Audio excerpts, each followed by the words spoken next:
Noriu šiandieną pradėti mūsų paskaitų ciklą, būtent neurobiologijos procesų įtaką, identifikuojant neuroninius tinklus. Taigi, dažniausiai žmogaus galvos smegenys yra prilyginamos kompiuteriui, nes ten galime talpinti įvairiausios formato, įvairiausio pobūdžio informaciją, vaizdinę, garsinę, atlikti tūkstančius veiksmų. Žinoma, turime tam tikras laikmenas, kurios lygiai taip pat atlieka panašias funkcijas, ar ne, talpinimo funkcijas. Ir lyg mes kompiuterį galim prilyginti tam tikras jo dalis, sandaros dalis galvos smegenim. Vaizdo plokštė galbūt būtų prilyginta galvos smegenų pakaušiniai sričiai, operatyvioji atmintis galbūt momentiniai skilčiai galvos smegenim, atliekamos funkcijos. Lygtais, kaip ta informacija yra apdorojama, kaip skystomos užduotis, kaip greitai ir kiek jinai yra kaupiama, lygtais čia galėtume kalbėti apie kompiuterį. Lygiai taip pat vėdinimas, galvos smegenyse turime termoreguliacinį centrą, kuris irgi atlieka vėdinimo, aušinimo procesus tam, kad išsiskirtų prakaitas, tam, kad išsiskirtų šlapimas ir taip vėlgi kūnas galėtų vėdintis. Jeigu smegenys savo pažeistus komponentus, galbūt taip sakykime, gali regeneruoti, kompiuteris visiškai ne, net pažeisti komponentai tiesiog turi būti pakeisti.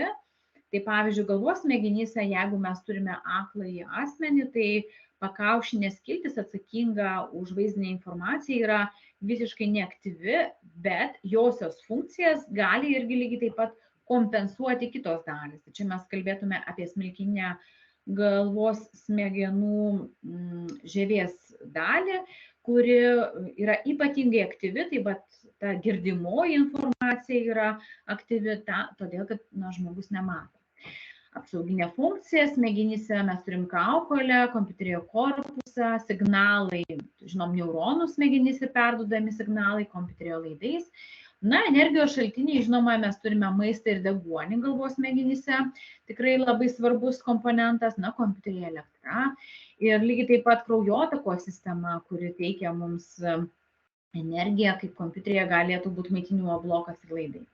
Iš viso energijos, galvos smegenys sunaudoja apie 20% visų kūno pagamintos energijos ir būtent kaip tą energiją gauna, tai skaidomos yra ląstelės, kurios tą energiją gaunama iš tam tikrų riebalų, iš gliukozės, vyksta tie metabolizmo įvairiausios reakcijos ir taip gaunama energija į galvos smegenis, kaip kompiuteryje energijos vartojimas priklauso nuo jo komponentų, naudojimo laiko, atliekamų funkcijų. Lygiai taip pat mes turime tam tikras įvestis, organizme mes turime jutiminės sistemas, tai būtų organai akys, ausis, nosis, oda, liežuvis, kompiuteryje pelė, klaviatūra, kamera, mikrofonas. Informacijos išvestis kompiuteryje mes turime monitorių kolonėlės, o galvos smegenyse išvestis jos yra gerokai platesnės ir didesnės. Ir mes tikrai visose likusiose savo paskaitose apie tas išvestis ir kalbėsim, bet jeigu tai bendrai šiandieną apibūdinant, tai pavyzdžiui, per 1 sekundę, mums visiškai nežinant, galvos smegenys gali sukontroliuoti, suvaldyti tiek judesių, tiek funkcijų atlikti.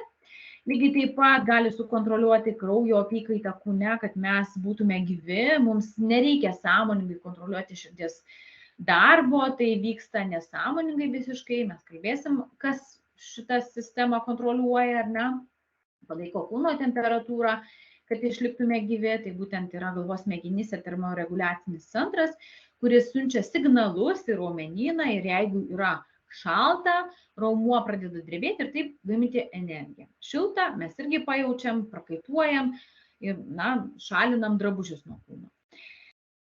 Kiekvieną sekundę palaikom, kontroliuojam tiek tų nulių ląstelių darbo ir dar įdomu tai, kad pavyzdžiui, pagal informacijos apdorojimo greitį ir informacijos talpą mes irgi galėtume suskirstyti tam tikrus objektus ir lygiai taip pat funkcijas, galvos smegenis į tam tikras kategorijas, ar ne? Tai pavyzdžiui, jeigu imtume skaičiavimą mintinai kaip funkciją, tai mato, tas informacijos apdorojimo greitis yra labai mažas. Informacijos talpinimas irgi gana nedidelis, na, lyginant, pavyzdžiui, šviesolaidžio greitis yra gerokai didesnis, ar ne? Bet jeigu žiūrėtume, informacijos talpa yra didelė, žmogaus galvos smegenų greitis irgi pakankamai yra aukštas. Lyginant, pavyzdžiui, su šachmatų kompiuteriu Deep Blue, jeigu jūs žinote, tai būtent tai yra dirbtinio intelekto 1997 metais sukurtas įrankis, kurio metu Garis Kasparovas pralošė būtent šiai dirbtinio intelekto sistemai. Na, jeigu keliaujame tolyn, tai kaip čia viskas atsirado, tai evoliuciniu požiūriu, na, lygtais Žemėje įvyko tas didysis sprogimas prieš daug metų ir mes turėjom elementariasias daleles, atomą ir čia atsiranda gyva ląstelė, arba kitaip sakant, ląstelė, kuri gali, na, valdyti ir talpinti informaciją. Tiesiog valdyti ir talpinti informaciją. Gyva ląstelė gali daugintis. Na, vėliau, kada mes iš tos gyvos besidauginančios ląstelės atsirado gyvūnai, kurie jau buvo valdomi nervinio tinklo ir vis dėlto iš to gyvūnų, kurie turi ir kurie valdomi nervinio tinklo, atsiranda gyvūnai turintys smegenis, na, čia jau turime žmogų, homo sapiens ir tą kūrybinę visuomenę. Na, žmogaus galvos smegenis sutapatinamos su žinduolių smegenimis, tačiau aš sakau, kad mes turim vieną privalumą, galim atskirti realius veiksmus nuo išgalvotų. Ką tai reiškia realūs veiksmai nuo išgalvotų? Tai reiškia, kad, pavyzdžiui, naktį susapnavome košmarą ir, žinoma, prabundam, kvėpavimas yra tankus, dažnas, kraujotaka yra irgi ypatingai tanki, dažna, bet mums užtenka vienos sekundės, kelių sekundžių, galbūt taip sakykime, ir suprantam, kad tai buvo nerealu, ar ne, kad tai buvo tiesiog sapnas. Na, mums tai suvokti padeda, žinoma, galvos smegenys. Na, pasiėmiau vieną iš pavyzdžių, tai yra į laboratoriją atvyko aukšto meistriškumo sportininkas, jo buvo paprašyta tiesiog atsisėsti į kėdę ir įsivaizduoti, kad jisai atlieka savo treniruotę, bet prieš atlikdamas treniruotę jam ant raumenų, tam tikrų raumenų grupių buvo prilipdyti elektrodai ir buvo fiksuojama elektromiograma. Šis sportininkas buvo aukštikalnių sportininkas ir sėdėdamas ramiai kėdėje įsivaizdavo, kaip jisai leidžiasi nuo kalno ir atlieka tam tikrus judesius. Įdomu tai, kad iš tikrųjų vizualiai judesių tikrai nesimatė, bet tos raumenų grupės, kurios dalyvauja, na, treniruotės atlikime ar ne to judesių atlikime, jos ir buvo aktyvios. Žinoma, aktyvumas buvo gerokai mažesnis nei realiai atlikus judesius, bet tą aktyvumą kontroliavo galvos smegenys. Na, dar vienas pavyzdys parodyti to galvos smegenų unikalumo, tai placebo tabletės efektas. Tikrai jį žinote kaip pavyzdį, kada žmogus įtikė, kad tas ir toks vaistas yra labai reikalingas ir jisai būtent gydo ir nuo to vaisto žmogus jaučiasi geriau.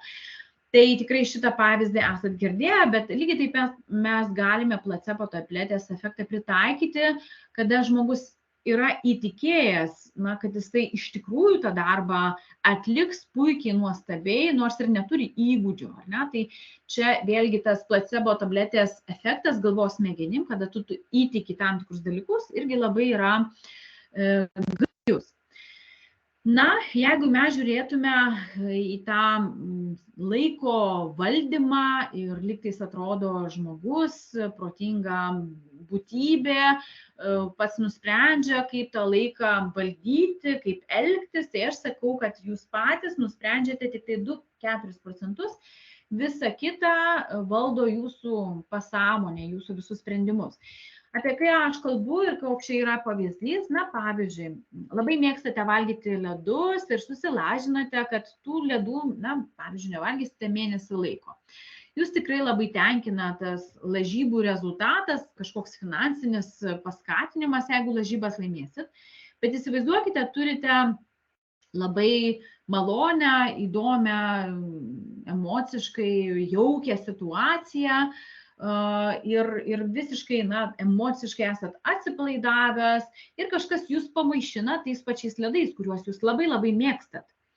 Tai kaip jūs į tai sureaguosit? Tai tuos pačios pirmosios sekundės, tai bus tikrai, kad jūs tuos ledus paimsite, ar ne? Jūs kaip tik netgi ir turbūt nudžiugsite, kad kažkas jūs pavaišino ir labai labai jūsų mėgstamais ledais. Bet praeis tos kelios jūsų sekundės, o gal net ir minutės, kai jūs suprasit ir atsiminsit, kad vis dėlto esate susilažinęs, kad ledų sakėte nevalgysit mėnesį laiko. Tai būtent yra pasąmonės dalykai, kurie daro jūs tuo išskirtiniu, tuo unikaliu su jūsų pomėgiais, su jūsų hobiais, tuo, ko jūs esate šiame pasaulyje.